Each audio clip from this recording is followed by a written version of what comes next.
আসসালামু আলাইকুম। আমরা আজকে দেখব জ্যামিতির চতুর্ভুজ চ্যাপ্টারটা। এর আগে আমরা জ্যামিতির ত্রিভুজ পর্যন্ত দেখেছিলাম। তো চতুর্ভুজ চ্যাপ্টারটা আসলে তুলনামূলক খুবই সহজ, কিন্তু কন্টেন্টের পরিমাণ বেশি। কন্টেন্টের পরিমাণ বেশি এবং এখান থেকে আসলে পরীক্ষায় প্রচুর প্রশ্ন আসে। স্পেশালি এমসিকিউ অংশে, যেখানে আমাদের ডেটা সাফিসিয়েন্সি থাকে, সেসব জায়গাতে এখান থেকে প্রশ্ন আসে। আর জিওমেট্রিতে বৃত্তের পরেই সবচেয়ে বেশি প্রশ্ন আসে চতুর্ভুজ অংশ থেকে। সুতরাং মানে কন্টেন্ট খুব বেশি এখানে। সো আমাদেরকে এটা একটু মনোযোগ দিয়ে দেখতে হবে এবং এই জিনিসগুলা একটু ধাপে ধাপে দেখতে হবে। মানে চতুর্ভুজের একটা শুরু হচ্ছে প্রথমে পুরো চতুর্ভুজ, সেখান থেকে আমরা চলে যাবো সামান্তরিক। সামান্তরিকে এখানে ভাই আবার একটা জিনিস বলি, এই চ্যাপ্টারে পড়বেন কি অনলি দুইটা জিনিস, ডেফিনেশন এবং প্রপার্টিজ, মানে বৈশিষ্ট্য।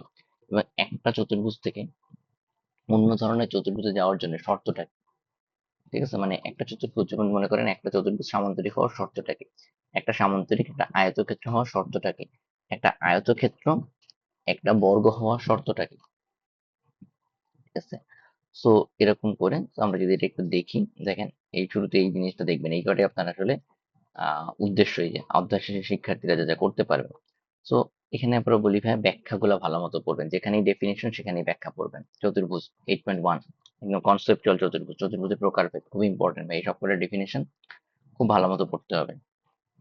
ঠিক আছে, একটা জিনিস খেয়াল রাখবেন, যে সামান্তরিকের একটি কোণ সমকোণ তাই আয়তন। মানে একটা সামান্তরিকের একটা কোণ যদি সমকোণ হয়ে যায়, তাহলে বাকি কোণগুলো অটোমেটিক সমকোণ হয়ে যায়। ঠিক আছে, এই জন্য সমকোণের সংজ্ঞাতে যে সামান্তরিকের একটা কোণ সমকোণ, আর সেটাই আয়তক্ষেত্র। ঠিক আছে, একই রকম রম্বস, সন্নিহিত মানে বুঝেন পাশাপাশি দুটা বাহু। ঠিক আছে, রম্বসের ডেফিনেশন বর্গ, এই দেখেন একটা রম্বস কখন বর্গ হবে। ঠিক আছে, তো এই ব্যাপারগুলো ইম্পর্টেন্ট। ট্রাপিজিয়াম, ট্রাপিজিয়ামের খুব ইম্পর্টেন্ট। এবং চতুর্ভুজে আপনার একটা জিনিস বলি, এটা পরিমিতিতে এই চ্যাপ্টারটা খুব বেশি কাজে লাগবে। ঠিক আছে, তো সেখান থেকে প্রশ্ন আসে রেগুলার, চতুর্ভুজ ভালো মতো না পারলে পরিমিতি ভালো মতো পারবেন না। চতুর্ভুজ যদি ভালো মতো না পারেন, পরিমিতি ভালো মতো পারবেন না, আবারও বলতেছি। ঠিক আছে, ওকে। দেন হচ্ছে কাজ, কাজের এইটা একটু ভালো মতো প্র্যাকটিস করবেন। ঠিক আছে, ওকে। আচ্ছা, এবার একটা জিনিস দেখেন, চতুর্ভুজ সংক্রান্ত উপপাদ্য।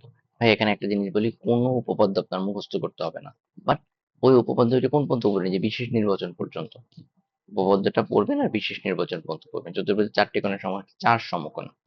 ঠিক আছে, সেখান থেকে কি করবেন, এইটা যদি আপনার জানা থাকে, আপনি জাস্ট বিশেষ নির্বাচনটা পড়ে এগুলো ভাই ছবি এঁকে দেখতে হবে, যে আমি বুঝি বুঝি, ছবি না আঁকলে বুঝতে পারবেন না, কোনো প্রমাণ করতে হবে না। আবারও বলি, যে কোনো উপপাদ্য আমরা পড়ি, উপপাদ্য এবং তার বিশেষ নির্বাচনটা, বিশেষ নির্বাচনে ছবি দুইটার ব্যাখ্যাটা দেয়া থাকে। হ্যাঁ, এতটুকুই। সো আমি এখানে আর বিস্তারিততে যাচ্ছি না।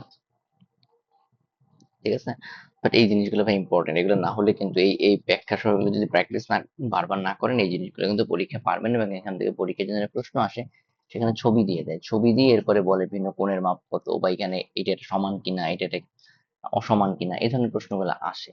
তো যেমন ধরেন সামান্তরিকের বিপরীত বাহু কোণগুলো পরস্পর সমান, তো আপনাকে এরকম একটা ছবি দিয়ে বলবে এটা একটা সামান্তরিক। একসাথে একটা জিনিস বলি, এগুলা গুগলে সার্চ দিয়ে সবগুলোর ইংলিশ নামগুলো শিখে ফেলবেন। ঠিক আছে, গুগলে সার্চ দিতে বলছি এই জন্য, যদি কোনো কারণে না পান বইয়ে, ঠিক আছে, তাহলে এই ডেফিনেশন শেখার সময় এগুলো শিখে ফেলবেন। এমনিতে আমরা ফিউচারে মানে অ্যাডভান্স লেভেল পড়ার সময় এমনি পাবো, বাট স্টিল আমি বললাম যে এখন শিখে ফেললে ভালো। ঠিক আছে, ওকে। দেন আসেন আগাই। ঠিক আছে, এই যে উপপাদ্য 3, এখানে এই চ্যাপ্টারটা প্রচুর উপপাদ্য পাবেন। ঠিক আছে, এটা একটা সমস্যা আসলে। ঠিক আছে, বাট খুব বেশি সমস্যা হবে তাও না, ইজিলি পারবেন। ছবি আঁকলে সবচেয়ে ভালো পাবেন, আবার বলি ছবি আঁকলে পারবেন। ছবি যদি হাতে কলমে না আঁকতে পারেন, প্রত্যেকটা সংজ্ঞা থেকে ছবি, প্রত্যেকটা সংজ্ঞা থেকে ছবি। ঠিক আছে, যখনই আয়তক্ষেত্রের সংজ্ঞা দেওয়া আছে, আয়তক্ষেত্রের ছবি, রম্বসের সংজ্ঞা দেওয়া আছে, রম্বসের ছবি। জ্যামিতি অংশের যে যত ভালো ছবি আঁকবেন, সে তত বেশি বুঝতে পারবেন। আবারও বলি, উপপাদ্যটা পড়বেন, তার বিশেষ নির্বাচন করবেন। এই বিশেষ নির্বাচন পড়ার জন্যই আসলে তার ছবিটা আঁকতে পারছে। রম্বসের কর্ণদ্বয় পরস্পরকে সমকোণে সমদ্বিখণ্ডিত করে, এই জিনিস বুঝতে হলে শুরুতে আপনাকে রম্বস আঁকতে পারতে হবে। রম্বস আঁকতে পারতে হলে কি জানতে হবে, রম্বসের সংজ্ঞা জানতে হবে। তো এই চ্যাপ্টার গুলো যারা এইভাবে পড়বেন তারা সহজেই পারবেন।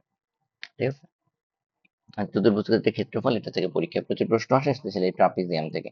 তো আমি এখানে সংজ্ঞাটা একটু ব্যাখ্যা করে দিই। এই যে ট্রাপিজিয়ামের ক্ষেত্রফলটা আমার সমান্তরাল বাহুদ্বয়ের সমষ্টির গড় ইনটু উচ্চতা।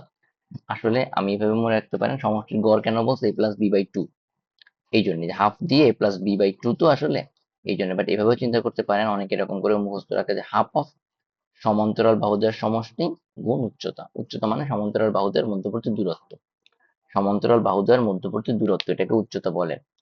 তো এই সূত্রটা অনেকে এভাবে লেখে যে হাফ গুণ সমান্তরাল বাহুদের যোগফল গুণ সমান্তরাল বাহুদের মধ্যবর্তী দূরত্ব।